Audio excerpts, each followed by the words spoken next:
Emerson Mnangagwa defend the Constitution of Zimbabwe. With the raising of a hand and the taking of an oath, Zimbabwe got a new president and the international news media lost a bogeyman. Emerson Mnangagwa is in, Robert Mugabe is out. The transition began when tanks rolled onto the streets and a man in a military uniform appeared at the anchor desk of the state-owned television channel, assuring everyone that what looked, sounded, and smelled like a coup was in fact not a coup. The army was clearly calling the shots, but the 93-year-old head of state seemed to stray from the script during a live televised speech in which he failed to deliver the resignation that many had expected. 48 hours later, though, that resignation became official. The preceding power struggle had lasted 7 days, and it caught Zimbabweans, their media included, by surprise. For a while there, journalists, many of whom have spent decades preserving Mugabe's unimpeachable integrity, weren't really sure where the story was going, and more to the point, who they were taking their orders from. Our starting point this week is the capital, Harare.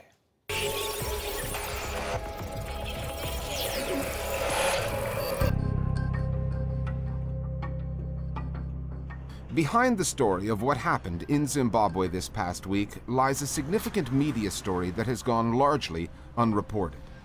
One of the reasons armored vehicles rolled onto the streets of Harare that day, fellow Zimbabweans, and the general took to the airwaves that night, may have been that the day before, the Zimbabwean military held a press conference expressing concern over the state of the country's democracy, the hijacking of its government.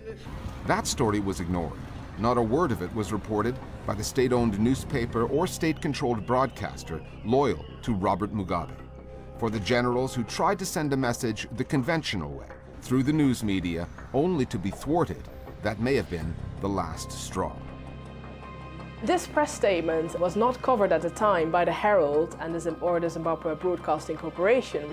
However, it did circulate on social media, through WhatsApp, through Facebook, it was uploaded onto YouTube. And then the following day, images of tanks rolling into Harare were also circulated via social media, and only the early hours of the Wednesday morning. Our main broadcaster, Zimbabwe Broadcasting Corporation, and the Herald were directed not to publicize the situation in our country.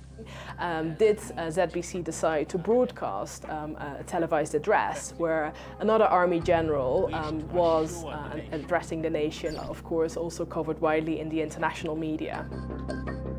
Over the next 48 hours, even state-owned news outlets could no longer ignore the obvious, at least not for long. But spare a thought for the editors in charge of the Herald and ZBC TV. For almost 4 decades, those outlets were dedicated to propping up a Mugabe government. Is it a coup or not a coup? In the space of a couple of days, the rules changed. Now what do you do? The state-owned Herald newspaper found itself in the unenviable position of having a front-page story denouncing the generals after their press conference. I think the paper was published at midnight. So in the morning, they had to produce another special edition with a completely different message praising the military interventions. It was a spectacular U-turn. The very same guys who are running with this copy, who are running with this story, are the very same protagonists who were working with Mugabe. Now they are made to report on the developments of the very same person. They don't have this enthusiasm in terms of reportage. And it emanates from denial, it emanates from fear of the unknown. And it's probably shocking for a lot of Zimbabweans watching ZBC now. You're like, wait a minute. For the past 37 years, you, the same broadcaster, you have been singing this man's praises. At what point did you suddenly realize that Mugabe is 93? You can't be telling me those in the state media realized Mugabe was 93 this week. A lot of people in the state media simply go with the flow.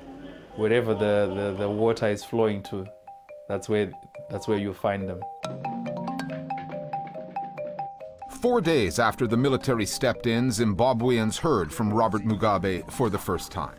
Knowing his speech was coming, many Western media outlets, citing anonymous sources, sent out news alerts of a pending resignation. They would be proven wrong. The choreography of the televised speech was telling. Among the military men looming behind the president was Constantino Chiwenga, the same general who had placed him under house arrest. So the event started with an interesting announcement. Hello and welcome to President Robert Mugabe's address to the nation. Like we were about to watch a Hollywood movie. So sit back, relax and... Then switched to the footage of Mugabe sitting in the room surrounded by the army generals. And it was a bit unclear whether Mugabe had just changed his speech or whether there was something fishy going on there with the speech. And we had that bizarre situation where the army general had an eagle eye looking at what Mugabe was reading. Mugabe appeared to miss a page and the general was kind of like trying to nicely tell him that you skipped something. It's a long speech. People are still debating, did he say long speech or wrong speech? So the theory was that they tried to switch speeches and give him a speech where he was resigning, or that he was meant to resign and simply skipped the page where he was supposed to resign. If the president would have done that, resigning surrounded by men in uniforms, it would simply be again perceived as a coup, which is the last thing that in the establishment in Zimbabwe want to hear or talk about. In this game, President Robert Mugabe has been outwitted, so the military were ahead of everyone, including the media itself. From the moment Robert Mugabe's resignation became official, the pictures driving the coverage of the story looked like this, celebratory. But should that be the case, his successor, Emmerson Mnangagwa, is not exactly a fresh face, free of baggage. As Mugabe's former head of national security, he takes office with a reputation for crushing dissent. Then there's the military. Having entered the political fray and intervened once, how long will the generals be willing to remain on the sidelines? For all the coverage of Zimbabwe, inside the country and out, plenty of stories are going untold, including what lies ahead for the media there. It's been very problematic for the international media to reduce the Zimbabwe story to the actions of one individual. The picture is more complex. It wasn't just the achievements of Mandela that freed up South Africa. And it wasn't only the actions of Mugabe that supposedly destroyed Zimbabwe. We need to look at power relations between the different parties, within factions, within the party. The story is about the future. Mugabe is past. What is it going to be like the civilian military relations going forward? How is the post-Mugabe scenario going to be a desirable alternative if ZANU-PF, the product of Robert Mugabe, are still in charge of the events? ZANU-PF is still in charge. This is the equivalent of a snake that has simply shed its skin, because we have no idea, as I'm doing this interview, who the new information minister is going to be, whether the oppressive laws like the Access to Information and Protection of Privacy Act that has been used to muzzle the media in Zimbabwe. We don't know whether that is going to be scrapped. So, like many are saying, a tyrant has been removed, but has the tyranny gone?